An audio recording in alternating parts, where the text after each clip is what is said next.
Gleur. Nous voilà en Albanie, sur Europe 1, tous les jours entre 11h et midi, un voyage. Et nous sommes en ligne avec Béranger Thibault, un Français installé en Albanie depuis 2009. Un pays encore bien mystérieux, au cœur de l'Europe. Bonjour Béranger. Ah, comment allez-vous ? vous êtes très très loin. Bonjour. Ah bon ? Ça y est, je vous entends. Bonjour, vous m'entendez bien ? Ça y est, Bonjour. ça Voilà, va je bien. suis revenu. Bonjour, vous êtes revenu.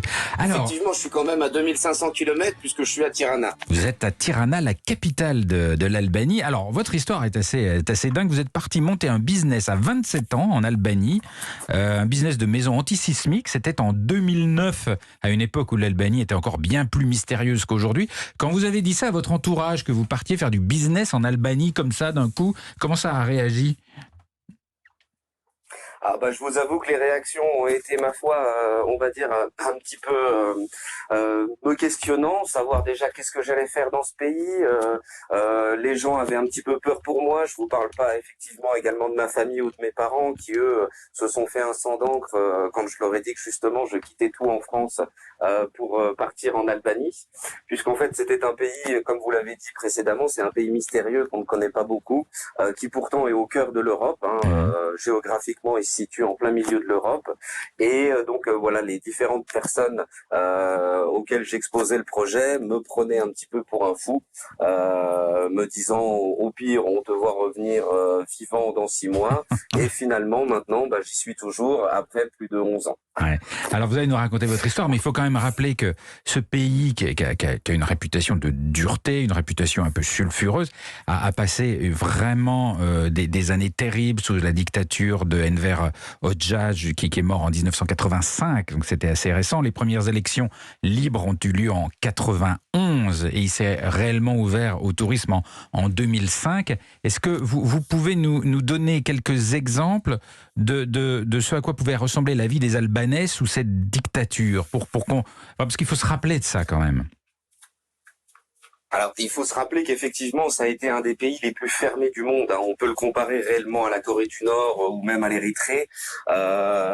Malheureusement, les personnes sous l'époque du communisme ont souffert. Je donne toujours un petit exemple, l'exemple des paysans, puisqu'en fait, à partir d'un moment donné, donc pendant le régime du communisme, Enver Hoxha a décidé donc de tout étatiser et justement d'enlever en fait la propriété sur les bains, donc sur les maisons, mais aussi sur tout ce que vous possédiez. Donc imaginez-vous être un paysan qui récolte des pommes, vous avez une centaine de pommiers, tout d'un coup vous êtes obligé de les mettre dans la coopérative, donc de les mélanger avec tout le monde, vous les récoltez et vous ne pouvez même pas les manger. Le soir, vous avez faim à table, alors que toute la journée, vous avez récolté des pommes et vous avez même pas pu en mettre une dans votre poche, parce que si vous mettiez une pomme dans votre poche et que vous étiez pris, c'était justement un crime. Et là, vous étiez envoyé donc justement, soit dans des camps, ou alors votre famille était déplacée. On a également tout ce qui est religion comme exemple, puisque du jour au lendemain, en fait, toutes les religions ont été abolies. Donc, c'est-à-dire que vous n'aviez plus le droit non plus de pratiquer le culte. Et quand on va dans ce pays, et c'est très intéressant de parler avec les gens, parce qu'il y a beaucoup de gens d'Albanais qui ont connu cette période, c'est pas si vieux. On vous raconte, moi j'ai voyagé dans ce pays en train, forcément pas mal, et j'ai discuté avec des voyageurs, et on me disait, mais le pain était distribué par l'État, et si on disait qu'il était mauvais, on était envoyé en prison. Alors, il y en avait très peu, déjà, il y en avait une fois par semaine. Et si jamais on se plaignait de la qualité du pain, vous alliez en prison, puis votre famille était maltraitée également. C'était une dictature épouvantable. On ne pouvait pas sortir du pays, c'était fermé. Même se déplacer à l'intérieur du pays était extrêmement réglementé. Vraiment, c'était très dur.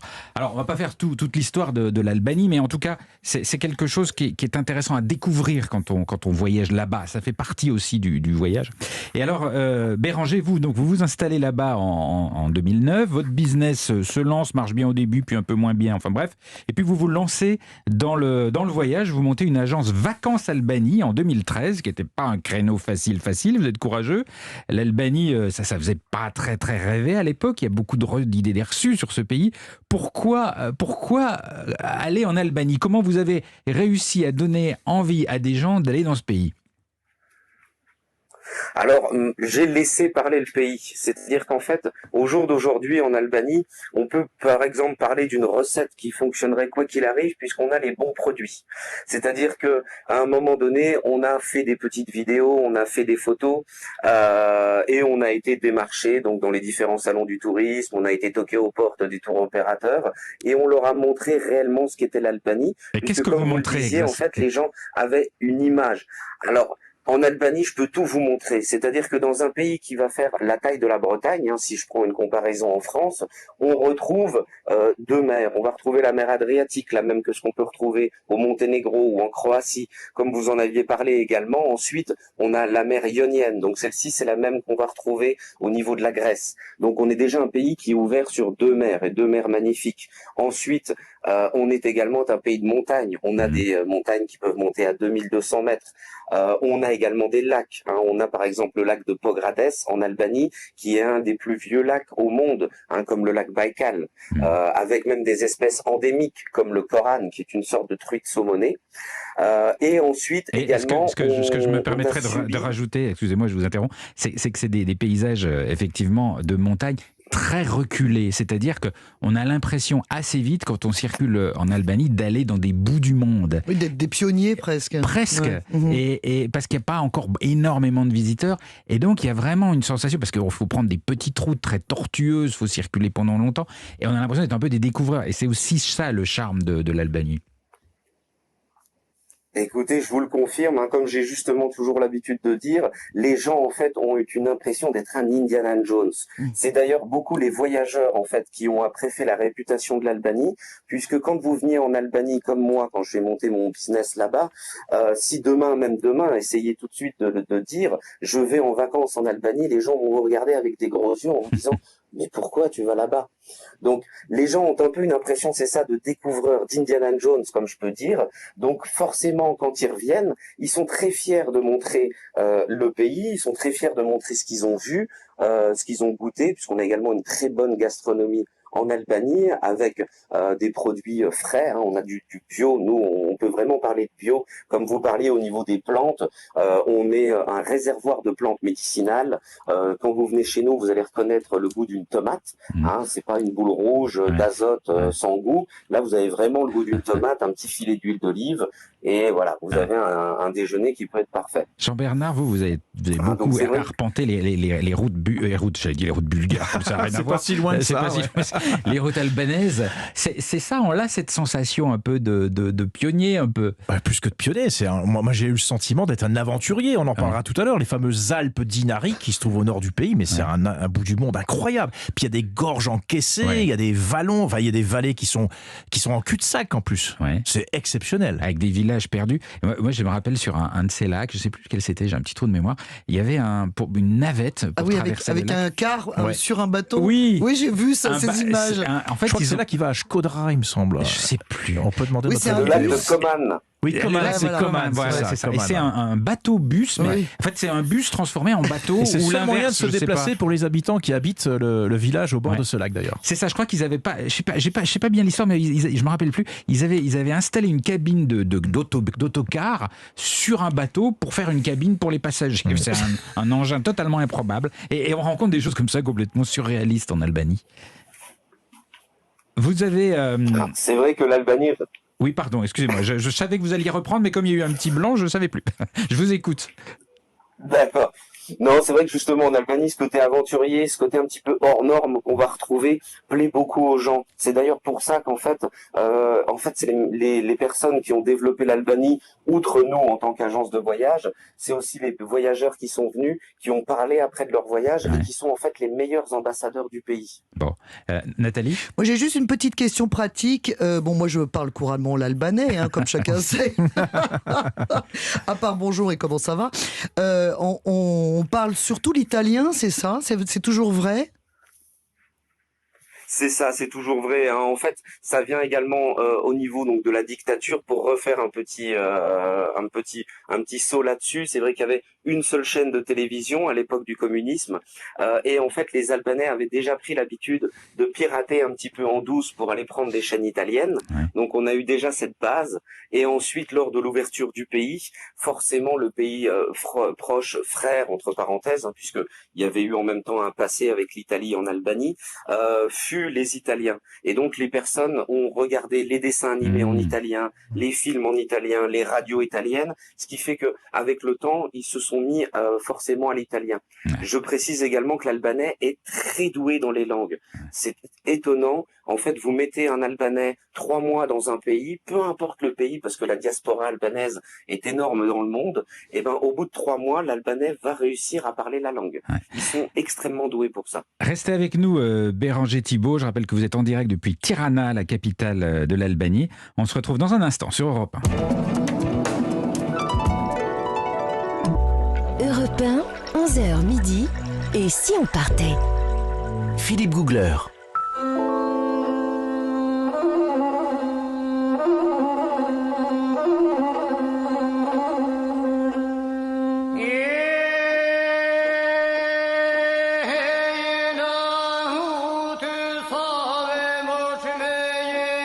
Nous sommes en Albanie, sur Europe 1, dans Et si on partait, ce que vous entendez, c'est un chant albanais qui évoque les luttes de ce peuple face à l'histoire.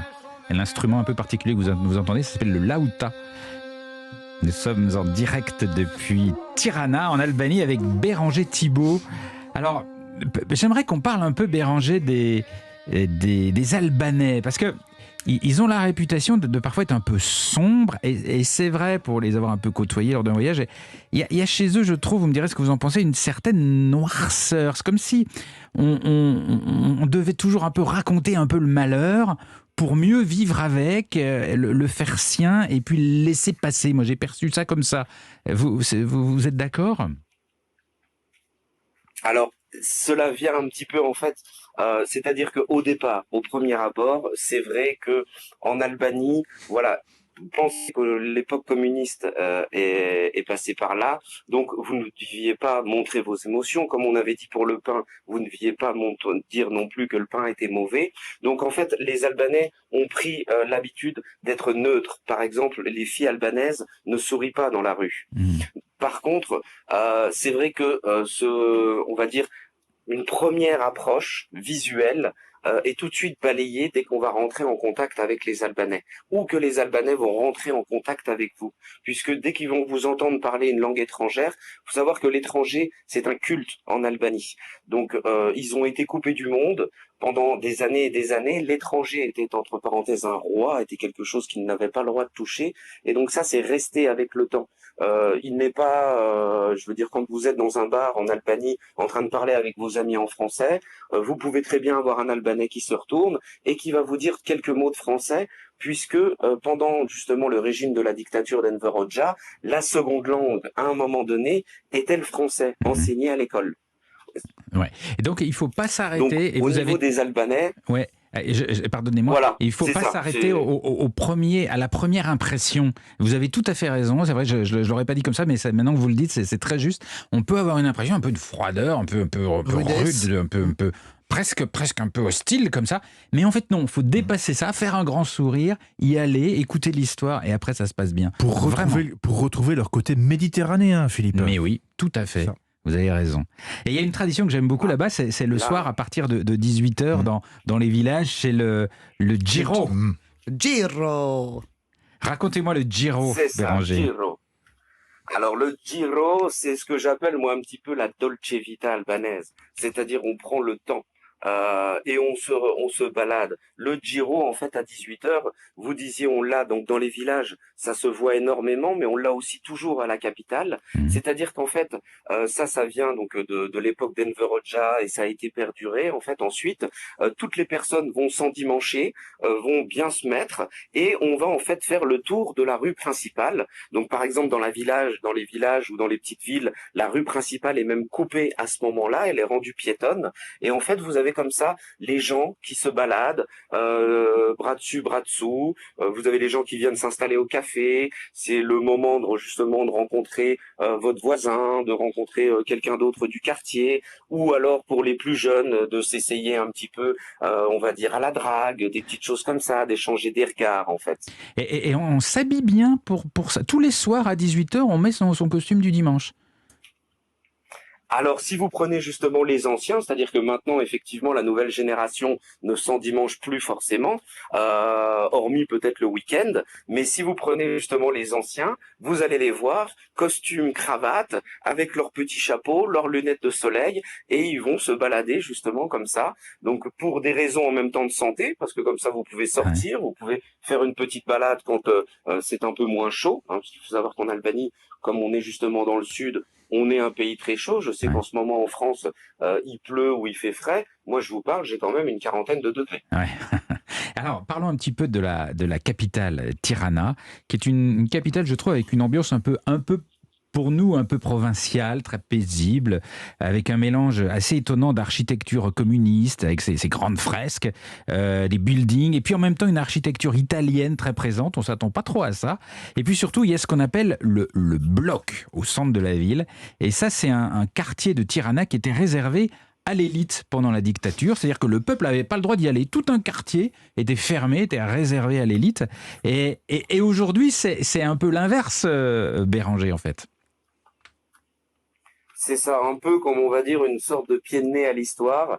Quand le pays s'est développé, comme c'était un quartier que que les Albanais n'avaient pas le droit de côtoyer ou même de rentrer, quand le pays s'est développé, c'est là où les Albanais sont venus installer la vie nocturne, la vie des bars, les boîtes de nuit, les restaurants. Donc c'est vrai que le bloc est au jour d'aujourd'hui le quartier le plus animé de Tirana, où vous avez des défilés de voitures de sport le soir, les demoiselles qui se sont également habillées pour sortir. C'est vraiment un quartier vivant en fait. Et la capitale est également une capitale vivante.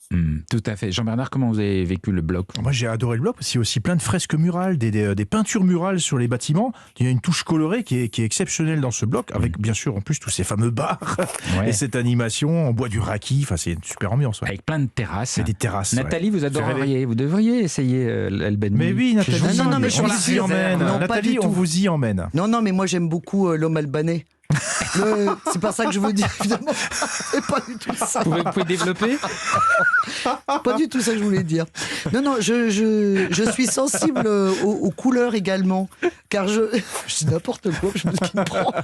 Non, mais parce qu'on ne dit pas ça ça j'ai par regardé. hasard. Non, mais j'ai regardé j'ai regardé les images, les photos de Tirana et tout ça. Et je trouve que la colorisation qui est en partie due à l'ancien maire, qui était un peintre et basketteur, donc, qui est aujourd'hui Premier ministre, mais qui, aux dernières élections, je ne sais pas trop ce qui s'est passé, mais en tout cas qui a colorisé pas mal de bâtiments. Il est toujours Premier ministre, très bien. Je vous remercie beaucoup. Et c'est vrai que ça donne une impression très étrange, toutes ces couleurs peintes comme ça, les murs, c'est sympa, je trouve. Béranger ? C'est vrai, moi je vous confirme également, hein, on est donc justement Edi Rama, donc pour ne pas le citer, oui, c'est lui. Qui est justement le Premier ministre et qui a été maire de Tirana, a décidé quand il est devenu maire de Tirana de coloriser la ville, puisque on était assez grisâtre dans ce temps-là, donc des couleurs aussi bien du jaune, du rouge, du bleu ont été partout au niveau des buildings, et c'est vrai qu'on a été également les précurseurs, entre parenthèses, dans le street art, puisque toutes les cabines d'électrique, tous les abris de bus, toutes les choses comme ça ont été effectivement peintes. On retrouve des fresques dessus, ou même des dessins avec un Superman, avec par exemple les Mignons, des choses comme ça. Et au niveau de l'architecture, je vous le confirme également, quand vous êtes à la capitale, vous pouvez totalement retracer en fait l'histoire de l'Albanie. On va partir des petites maisons qui elles sont faites en fait avec de la terre, donc qui étaient les premières maisons de Tirana, puisque Tirana jusque dans les années 1920 était un village, c'est devenu la capitale ensuite, et on va pouvoir retracer l'histoire en passant donc par l'architecture, ce qu'on appelle brutaliste, qui est une architecture communiste, avec également des palais italiens. Au jour d'aujourd'hui, si vous venez, on a des buildings de verre avec des formes concaves ou alors des formes oblongs, des choses comme ça. on peut justement à Tirana même faire en fait un tourisme architectural et découvrir au coin d'une ruelle. Et encore une fois, c'est un voyage très surprenant.